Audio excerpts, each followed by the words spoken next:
Азыр завод от алып, алгачкысындай кара түтүн чыкпай калган. Андан чыккан зыяндуу газ өрттөнүп күйүп жатат. Учурда мунайдын жытын таратпоо үчүн атайын жабдыктар четинен орнотула баштаган. Это оборудование поставить в течение 2-3 месяцев. 2-3 айдын ичинде жыт соруучу жабдыктар толугу менен алынып келинет. Жылдын аягына чейин жыт маселеси чечилет. Заводдо учурда мунайдын 70% жергиликтүү рынокто калып, 30% импортталып жатат.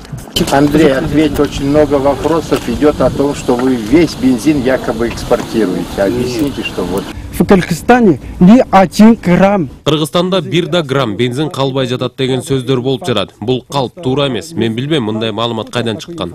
Чүй облусуна иш сапары менен барган биринчи вице-премьер-министр Тайырбек Сарпашев ишкана жылдын аягына чейин 300 000 тонна продукция өндүрүш керек экендигин тапшырды. Мы попросили 200 000 тонн.